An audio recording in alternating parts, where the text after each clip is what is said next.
Hello. Oh, it's kind of loud. Let me get the camera. Cool. Well, hello everybody, and welcome to the 5th episode of LBO Academy Live. Hello, this is your host, Sarah Shigarts, and if you're just joining us, welcome. And if this is your first time joining us, last week was our first week of going live. Let me tell you about what LBO Academy is all about. First off, today, again, we're listening to Holiday Pop Hits on Apple Music. Episode 5, yeah. Fire emojis. Thanks for joining us again, people who have come back and all that. Okay, so again, pardon my eyes. I'm looking at both Facebook and Instagram today, so we're both going to be talking a little bit on here. So here at LBO Academy, we teach people how to build a lifestyle business. In fact, LBO stands for Lifestyle Business Owner. Have you ever wanted to own a business that gives you a great lifestyle? Well, that's what we do here. We teach ordinary people how they can start from scratch, become a business owner in the community, and then automate the business so the owner doesn't have to work there every day. You don't need a lot of money, and you don't need any prior business experience. So here at LBO Academy, we empower people to become successful business owners, and we show people how to make the business run without them. If you want to own a profitable business that runs without you, there's a step-by-step instruction on lboacademy.com that you can follow. And that has all of the information there, plus a bunch of videos and whatnot on there. So, I'm gonna change this song too. I really miss that. We used to always play the NSYNC Christmas album, and I really miss that album, and I wish it was on Apple Music because I don't have my CD anymore. And they don't have CDs anymore, so, yeah. So, Kelly Clarkson, that's a good one. Okay, so be sure to like, comment, or ask any questions throughout this live broadcast, and I will try to answer to my best ability. Today, we are going to finish talking about Chapter 14 of the LBO book, Decide What is Worth Pursuing. And if you don't have time to stay with us this whole broadcast, go to lboacademy.com and join for free today. Make sure to go on there because we have this new thing, and I wasn't fully informed yet, but I can kind of describe it. So basically what it is we're doing month-by-month subscriptions. So you can go on, and the first 14 days are free, I believe. 14, I think that's a weird number, but I think first 14 are free. Hello. And yeah, so you go on there, and then after that, you just would pay monthly subscriptions, and that would include everything. So you include the LBO book and the videos that you get, the courses, and all that. So it's a pretty cool new system. Go check it out on lboacademy.com, and that's what we've been working on this past few weeks, and what we're trying to promote today and every day. So becoming a lifestyle business owner means that there are things that are more important to you than just money. Perhaps one of those things is free time. Perhaps one is having more meaning in your life, or perhaps one is having a lower amount of stress. Perhaps one is feeling a sense of contribution. Perhaps one is happiness, quality of life. Contrary to the traditional paradigm that more money is always better and more growth is always. Oh, I love the heart. Thank you so much. Makes me happy seeing them all the colors. Contrary to the traditional paradigm that more money is always better and more growth is always better, lifestyle business owners take the time to decide for themselves what is really important to them. Here we go. I'm going to give some Instagram love right now because you guys, I love the hearts. It just makes me really happy. Okay, wow, there's so many of you. I don't know what just happened. Oh no. Sorry. I was just totally messing up on Instagram. I kept clicking the flip button on accident. Okay. So again, chapter 14, I was trying to wave back to everyone, and then, yeah, it just My bad. Okay, so becoming a lifestyle business owner means, I already said that. Okay, so back to chapter 14. We're finishing chapter 14. I invite you to take some time to decide what is worth pursuing for you. So to help you with this process, there's a thing called Worthwhile Goals Framework. And what this is 3 questions that you should really be asking yourself. And the first one is, what do you really want for you? The second one is, what do you want for your company? And the third one is, what do you really want for your employees? And those are probably the 3 most important things about your business, definitely. So I'm just going to go over those things. Oh, that's kind of slow. Winter Wonderland, that's a good one. I can't wait for Christmas. Christmas in Estonia is already pretty cool. They have like, it's really pretty down in Old Town, which is like the main area, and they have all these cute little booths set up and all that, and they have all these lights, and they have a Christmas tree in this little town, and it's adorable. And we have this like tea drink that has like a little bit of alcohol in it, and it's called Gluji, and it's bomb. So it's perfect for like when you're freezing cold out there because it's snowing. It was snowing today, and it was so slippery. I almost slipped on my hi Tay. I almost slipped on my in my boots. My boots, hunter boots, do not work well in the snow. Let me tell you. So the first one, what do you really want for you? Every one of us has a unique reason for wanting to become a lifestyle business owner. What do you really want for you? Is it better health? Is it lower stress? Is it more time with your loved ones? Is it a sense of contribution? Is it making more money? Beating the competition and growing the company? Well, none of these reasons are right or wrong. I invite you to be honest with yourself. One of my old teammates just joined. So cute. Hey, Tay. Okay, so I invite you to be honest with yourself and not let our society and culture decide what success really means to you. Many times you will find that multiple things are important to you. For example, if someone who owns a marketing and administrative support service business, here are some things that he or she could potentially decide what are important to them. So this is kind of a hypothetical scenario that I kind of took from the book and made it even more hypothetical than what was already in the book because it didn't make sense if I just read it from the book. So financial ability to live comfortably. So these are the things that this person could potentially want in a business. So financial ability to live comfortably. So notice they didn't say making more money is always better. As long as the company makes enough money for them to live comfortably and happy.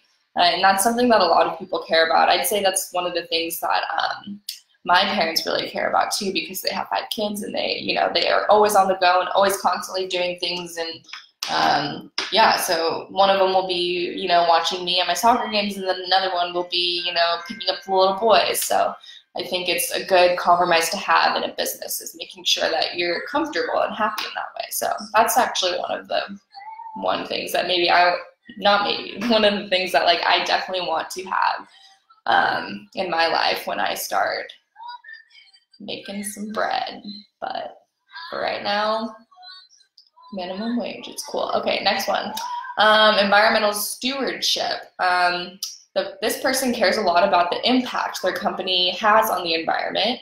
They estimate the amount of carbon emissions generated as a result of his or her company operations, and sets aside corresponding company funds to purchase carbon offsets, making it a carbon neutral company. So basically, if you want to, if you have something that you're passionate about. So the way that I relate to this, I guess, is I've been vegan for about a year now. It's in January 15th is when it will be a year of no meat. So if I were to start a company of my own, or if I were to buy a business, I would definitely want it to be environmental friendly in that way. So if this is something that is important to me, is important to this hypothetical person that I made up, and something that they really value. So that's another thing to take in consideration when you're looking to see what's important to you and whatnot. So thank you for the love on Instagram. I love it. Okay. Health and work-life balance. So only working 4 days a week is another conscious choice. They're made to maintain their work-life balance. We're not talking about people who work compressed work weeks and end up working 10 hours a day for 4 days of the week, the equivalent to a typical 40-hour work week.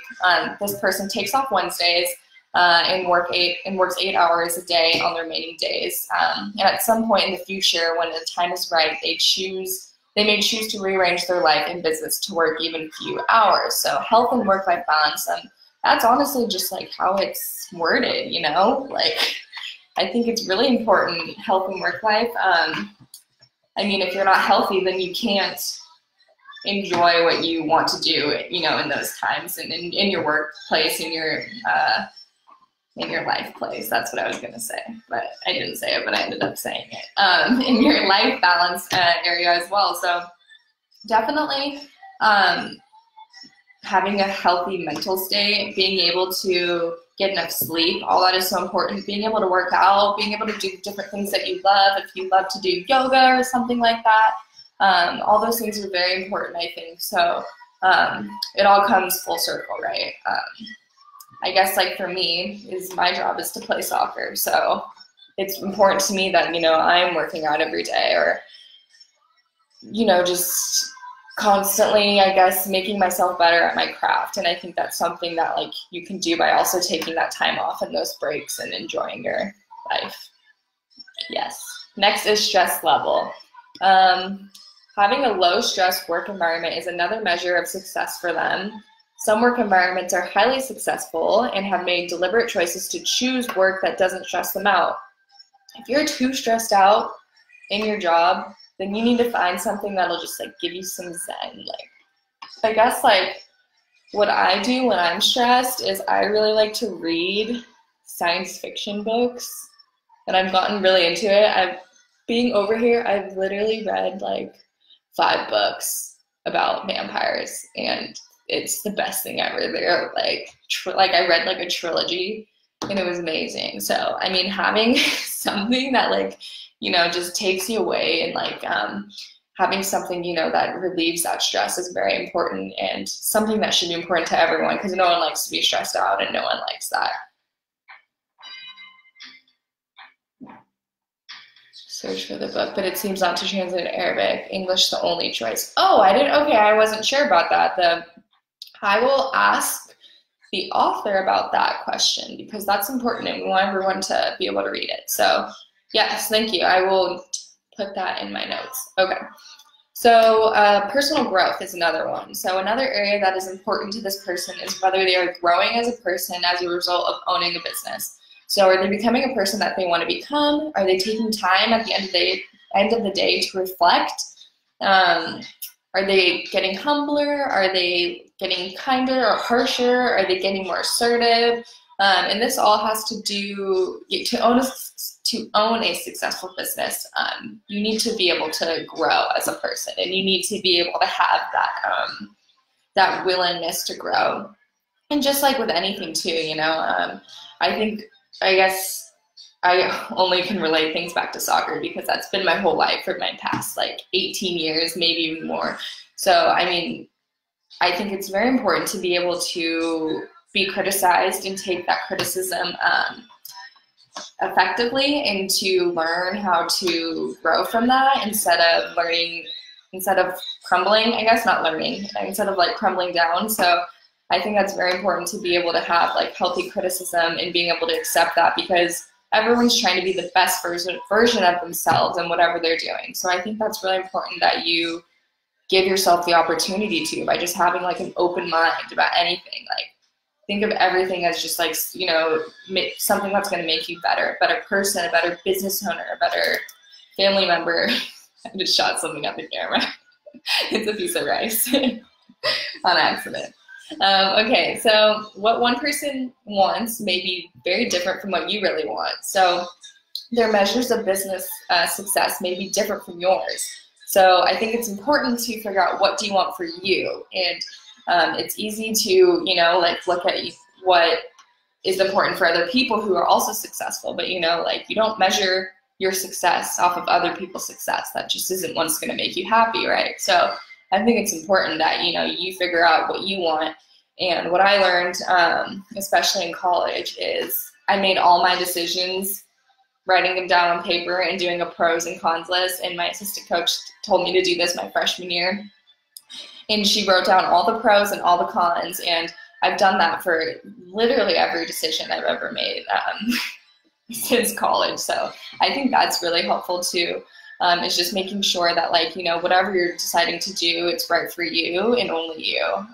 And that's what's really important. So it's easy to say that, like, I want more happiness, but I and we here at LBO, we all challenge you to be very more specific and figure out like what the conditions that will lead to your happiness. So hey, if you're just tuning in, I'm Sierra Shugarts with LBO Academy Live. We're on Instagram and Facebook right now, and today we're talking about part 2 of chapter 14 of the book, titled "What Does Becoming a Lifestyle Business Owner Mean?" So the next one, and now we're talking about, okay, wait, we have, sorry, I just gotta, maybe I shouldn't do that. Okay, so yeah, so now we're talking about number 2, and so we just talked about what do you really want for you, and now the next one is we're going to talk about what do you really want for your company. And so these are the worthwhile goals framework that I started from the very beginning. So yeah, number 2, I don't want to listen to that song. It's a good song. What does it mean to you? What being a lifestyle, okay, so this is a question from Instagram, and someone asked, what does being a lifestyle business owner mean to me?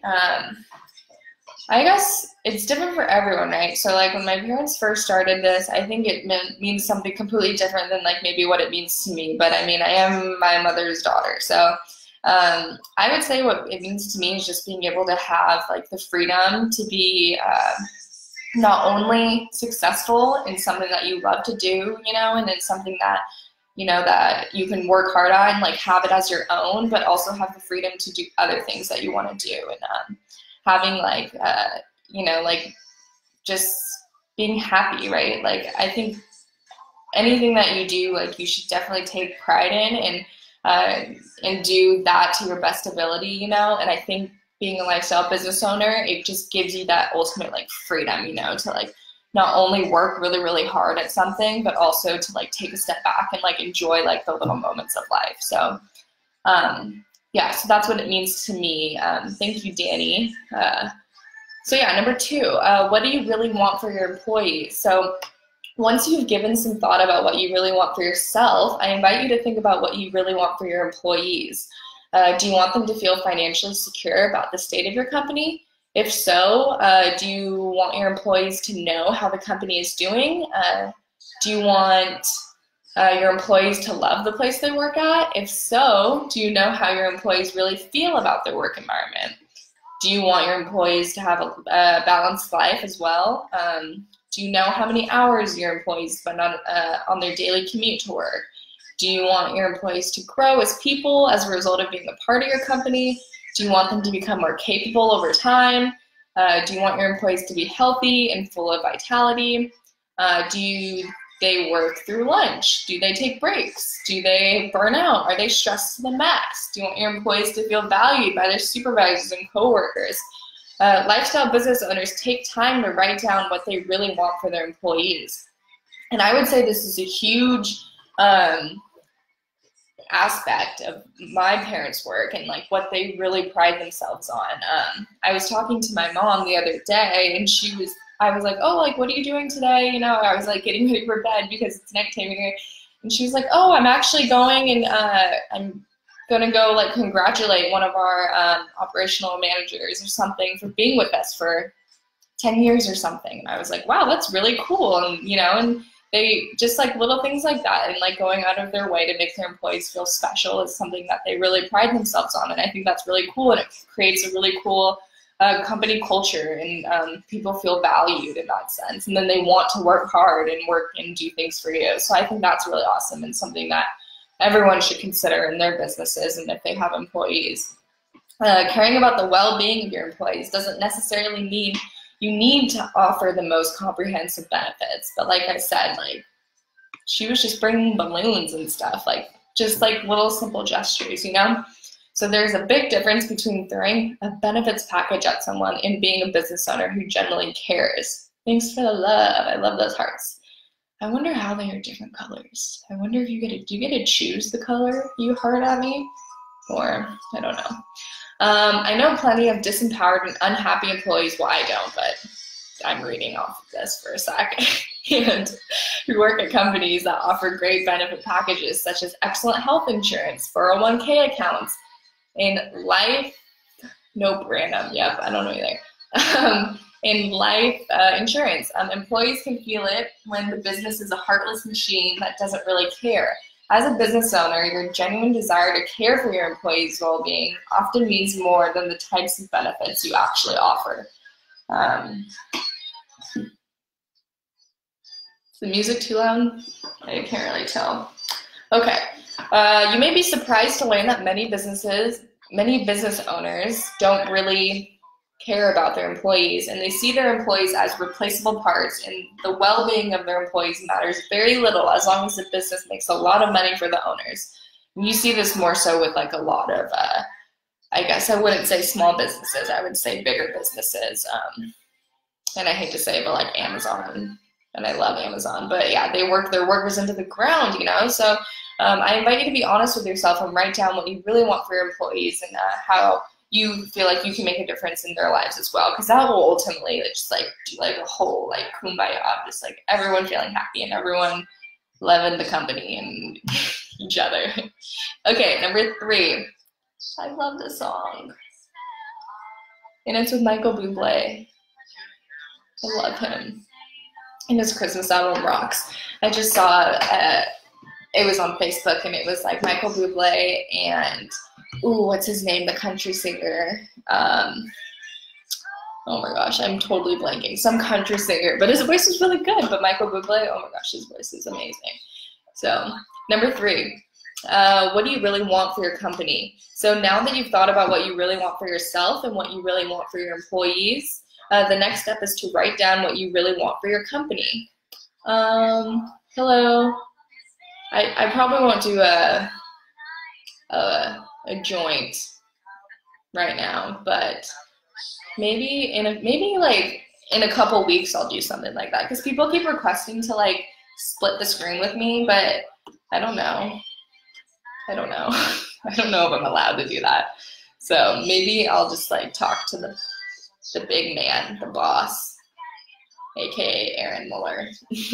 Okay, so what do you really want for your company? I'm going to restart this over. Now that you've thought about what you really want for yourself and what you want for your employees, the next step is to write down what you really want for your company. Again, all these are just like writing things down and jotting them down and just like planning, right? This all takes like a lot of planning. And me, I'm a total planner. I have this giant calendar. Well, it's a planner, but there's calendars in it, yeah. And I have sticky notes in it. I have little stickers that I just like, it just looks like it's everywhere. Like everything I do, I'm like, oh, I got a gold star today because I didn't eat that piece of chocolate, you know, like I just do all those different things just to have an excuse to write in my planner, I guess. So yeah, all this is about writing stuff down. So do you want your company to be a leader in the environmental stewardship? Do you want your company to do good for society through its operations? What do you want your company to represent? So let's say you own a manufacturing company that produces hazardous waste. Although there are laws, oh my gosh, I'm so happy. You guys, this came up. Didn't I not say that in the beginning of the video? NSYNC Christmas. I'm downloading it. This is my boyfriend's phone. I'm downloading this song. It's great. Okay. So, thank you for joining us. Thanks for the love on Instagram. I love the hearts, as I said before. So, again, what kind of company culture do you want to foster? So when it comes to workplace culture, actions speak louder than words, and many companies say they put their people first, but their actions show the opposite. Many companies may advertise that they are green, but they do only the minimum, cutting corners when no one is watching or cutting corners on a certain job if customers don't particularly care about being green. So if integrity is something that you value and you want to foster, you've got to model by example. And this is actually goes hand in hand with one of the businesses that my parents own. They have a pressure washing company. So if you ever need a a building washed or a truck or a sidewalk, they pressure wash it and they use recycle water, and they have these cute trucks. And maybe you'll see my mom. She has a cute little pink construction hat. She goes on sites all the time. So yeah, if you need something like that. So yeah, I think it's just about caring about the environment and just figuring out different ways that like your your niche business is gonna somehow be different than other businesses. As you reflect on what you really want for your company, binary thinking may tempt you. So some people say, I can't run a profitable business and do all these other things, such as being green, not cutting corners, and being nice to my employees. If you find yourself thinking this way, ask yourself, what assumptions are you bringing to the situation? And ask yourself whether these assumptions are actually true. So it's easy to fall into binary thinking, saying like, I can either have this or have that. It's hard work to innovate and come up with creative ways for how you can have both, but we swear you can do it. And it's doable, and you just have to be creative and figure out, different things that you think will make that your business, or you think that will make your business work. This song makes me so happy. Okay, it reminds me of my mom when we were younger. We would always put Christmas ornaments and lights up on the tree, and we would listen to this whole album, and it would be on the CD, so we'd literally listen to it, like we'd have to go and like click, oh, start it over the beginning, and it was great. We would just listen to this all Christmas, which was awesome. Okay, so next, so I want to share with you some, wow, you guys are going crazy with the hearts, and I love it. It's great. Keep going. Just keep doing it the whole time, because I think it shows when people rewatch this later, and it's just so fun to see it. It makes me happy. So I want to share with you some innovations that exemplify the way lifestyle business owners think. In a fast-changing world, a company that is not resilient will most likely go out of the business. In this book called Prosper, How to Prepare for the Future and Create a World Worth Inheriting, Chris Martenson and Adam Taggart, looks like Target, but I think it's Taggart, talk about 8 ways to improve one's resilience. I don't know if you can hear this music right now, but I'm jamming. So they call them the 8 forms of capital. I invite you to think about how you can build these 8 forms of capital in your business to increase its resilience. So I'm going to kind of go over the 8 forms of capital with you. And first one, financial capital. Most people think about money when they hear the word capital. Hello, welcome to LBO. We are talking about, sorry, we just had a bunch of people join, so we invite you to talk about, to think about the 8 forms of capital. And the first one is financial capital. Most people think about money when they hear the word capital. This is capital in most traditional senses, but is your company profitable? Are your company funds well managed? Do you have proper financial reserves to weather the bad times? So those are just some things to think about when you're thinking about financial capital. Next is living capital. Living capital refers to things that are alive. You are alive, and you are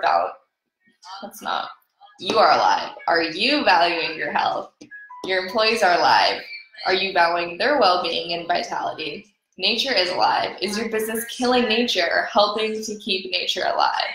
And those are just like some things, that like you can totally think about when you're thinking about the living capital and how you're affecting all those different things within your business. And again, if you go to the LBO book, you can get it on Amazon or digital download. It'll tell you a lot more, and these are just kind of like bullet points that I kind of made up. Not made up, but like I took it from the book so that I can preach about it to you all. And it's a great book, so yeah, you should go get it. Next one is material capital. Material capital refers to tools your company utilizes. So perhaps your computers, printers, and credit card machines are slow. That is worth upgrading them to increase your productivity. Perhaps you switch out the old toilet for a water-saving toilet that saves a lot of water and reduces your monthly water bill. Those are things such as material capital that you can take into consideration. Knowledge capital. Knowledge is a very powerful form of capital. Whenever a key employee leaves your company, how much knowledge has it lost? Are you taking advantage of the knowledge that actually exists within your company? Do you encourage your employees to share their knowledge? Do you encourage the cross-pollination of ideas? Meaning, do you encourage your employees to build on each other and have that snowball effect that we all know and love from, I guess, school days? Which is hilarious because I was just in school like 5 months ago, which I'm so happy I'm not anymore. Okay, yeah, so next one is emotional capital. There's so many hearts, it's just making my heart full. Just what I need, makes my day. Love the support. Okay, why are you laughing? Is this funny? This is a serious conversation. Okay, well, it's not a conversation. I'm talking to my computer, which this is why it's so, I don't know, it's not weird, but I just always have wondered how YouTubers do this all the time. Like, how do they talk to their computers? Because I do it like a little, I've only done it for a week, and I don't know. I'm getting better at it. Oh, I can't, Taylor Swift. Oh, this is a good song. Okay, I already said emotional capital. So now it's social capital. I did not say emotional capital. Okay, emotional capital. I'm almost done. It's late and I'm tired. Okay, emotional capital. How well do you handle business failures and setbacks? If something is not going well in your business, do you fall apart emotionally? How well do you and your employees behave when things get stressful? How well do you and your employees communicate with the customers and vendors when both sides are upset? How well do you handle sensitive conversation topics with your employees? So those are all things to look into when you're looking into your emotional capital. Social capital. So the relationships that are built between you and your employees, the relationships between your employees and each other, the relationships between your business and its customers. Maybe stick a photo in the camera, just talk to the photo. Oh, that would be smart too if I just stuck a picture of, I don't know. Who would I post a picture of that? I don't know. I don't even know. Maybe my dog, that'd be a good one. I miss her. Social capital. Have you ever heard of the saying that it's not what you know, but who you know? It's not what you know, but who you know. I know that. Social relationships are valuable. How well do your people know each other? How well do they know your customers? How well does the team function? And is the team dysfunctional or is there synergy occurring? These people are so good at singing. Pentatonics, they're really, really good at singing, and their Christmas album is really, really good if you want to listen to some happy Christmas music. Cultural capital. Company culture is an important concern for business owners, and having toxic work environment is probably the #1 reason good employees quit. Your company culture is the unspoken rules of acceptable behavior at the workplace. And again, all of these are the 8 different ways of how you can gain capital. And this is from a book, some book. You'll have to find out if you buy our book, and then you'll find out in the book what the book is. Catch my drift? Okay, so the next one is time capital. So small businesses are more nimble than large corporations are. And as a small business owner, you can take advantage of your speed and adapt to changing market conditions quickly if you have been paying attention to the market. Time is what does that say?